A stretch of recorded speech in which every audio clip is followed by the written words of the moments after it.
Hi guys, Dirk here. Thanks so much for tuning in. One of my viewers asked me if there are any good mirror dash cams out there with a better resolution than 1080p.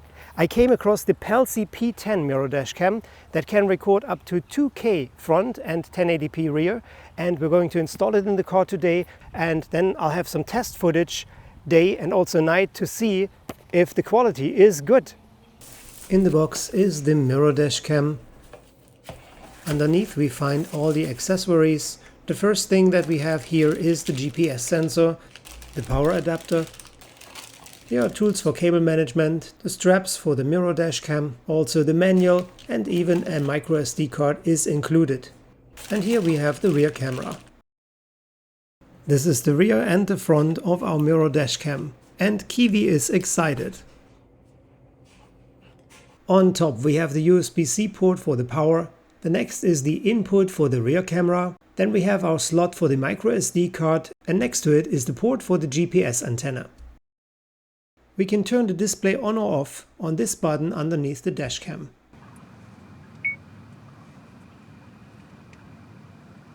Alright, let's insert our included 32 GB micro SD card and get the dashcam ready.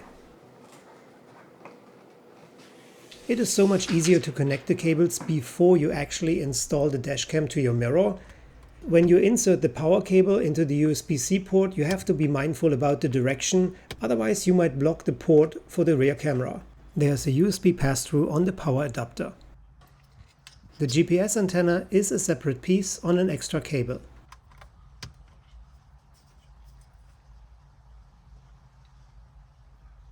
Alright, let's plug in the rear camera and then attach the mirror dashcam to our mirror.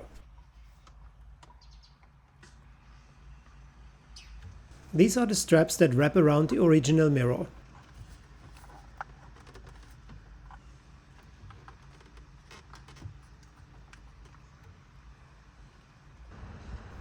With some mirrors it may be possible to just slide it over. Mine, however, required me to take off the straps and to reattach them. I would always recommend to attach the mirror dashcam as tight as possible. Since every car is different, we're not getting into cable management. You have tools included in the set that makes it easier for you to tuck the cables under the trim. The rear camera can be attached with the supplemented double-sided 3M tape or with screws. After attaching the rear camera, you have to adjust the viewing angle on the side screws.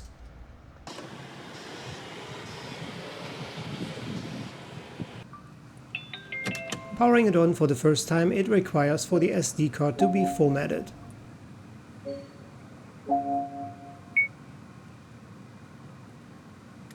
Swiping on the right side up and down adjusts the brightness of the display. Going from left to right or right to left, we can change the view if we want to see front or rear camera or both together.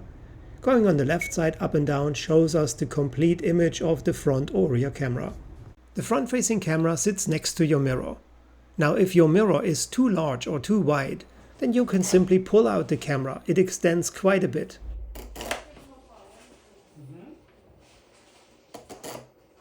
To get to your settings, you have to press the home button and you have to stop the current video recording.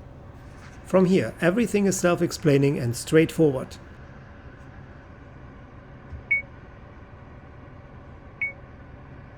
Please forgive me that I forgot to change the date and the time for my test footage. When you turn off the display, you can use the mirror dashcam as a regular mirror. However, you have to make it very tight, otherwise it would be vibrating. And here is some test footage by day, first only with the front camera and later on front and rear.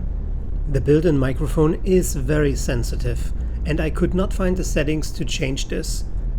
So here in post-production I lowered the volume of the footage tremendously.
And here's the test footage by night, same thing, first the front and later on front and rear.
After watching the review, what are your thoughts on the Pelsee P10 mirror dash cam?